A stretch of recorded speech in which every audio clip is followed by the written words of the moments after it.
Ce week-end s'ouvre la semaine du handicap, une initiative que soutient France Télévisions. À ce sujet, ce matin, nous vous proposons notre coup de cœur. Il se prénomme Gwenaël et Bastien. Le premier est entraîneur à Pouillastruc dans les Hautes-Pyrénées, le deuxième dans le Gers à Masseube. Autre point commun, tous les deux sont des grands blessés de rugby. Oui, leur vie a basculé sur un terrain et pourtant la passion du jeu reste intacte et leur permet de surmonter leur handicap. Portrait croisé signé Raphaël Talbot, image Rémi Carayon, montage Nicolas Chantal. Regardez. Aller de l'avant et continuer à vivre avec cette passion pour le rugby, ce sport qui les a rendus tétraplégiques à seulement 19 et 20 ans. C'était surtout le lundi, on a décidé de faire 3 entraînements cette semaine. C'est pas du 15. Plus de 10 ans sont passés. Ces anciens premières lignes oublient presque les fauteuils roulants pour se consacrer à leur nouveau rôle d'entraîneur. Bastien coach à Masseube, dans la vallée du Gers, il y jouait comme pilier gauche. Gwenaël, ancien talonneur de Lannemezan, entraîne désormais à Pouillastruc, au pied des Pyrénées. Les souvenirs de l'accident ne sont jamais très loin. Le maillot de Gwenaël, au milieu de son salon, porte encore les stigmates du jour où tout a basculé. C'était le 3 avril 2010, à Castelnau, une mêlée qui s'est effondrée, toute classique. Luxation cervicale, et voilà. Ça a changé ma vie parce que, bien entendu, c'est un an de rééducation, tu ne vois pas tes amis de la même façon. C'est pas la vie à 20 ans de tout le monde, mais il y en a beaucoup d'autres et avec moins de chance que moi. Donc j'ai eu de la chance d'avoir des bonnes récupérations, d'être hyper bien entouré par mes amis, ma famille, mes amis d'enfance. Donc ça aide, quoi. Donc.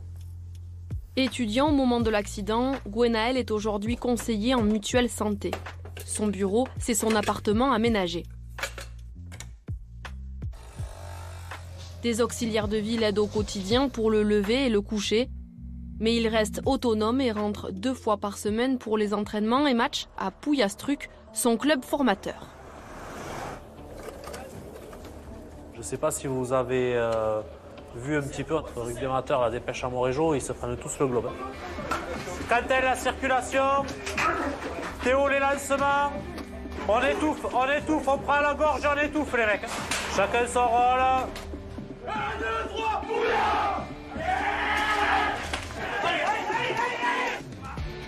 Son rôle à lui, entraîneur de l'équipe Fagnon au niveau honneur, une place qu'il prend très à cœur. Il est où Quentin? Il est à la bourre. Et sa présence est une motivation supplémentaire pour tout le groupe. Sur ce terrain, on oublie son fauteuil. Pour moi, il est pareil, puis ça change juste un peu dans la tête. Des fois, tu te dis que lui, il pourrait jouer et qu'il n'a pas ce droit. Mais du coup, ça a une motivation de plus avant les matchs. Le handicap, je pense que même lui, il l'oublie, il le laisse de côté. Et le point positif, c'est que les joueurs, justement, ils sont plus à l'écoute. Ça leur permet justement de se concentrer beaucoup plus et de se remettre en question. Son homologue est venu l'encourager car les deux hommes se connaissent. Au moment de sa convalescence, Gwenaël et ses parents ont rendu visite à Bastien pour prendre conseil. Le Gersois a eu son accident quelques années auparavant, en 2006, et depuis, Bastien est un modèle de résilience.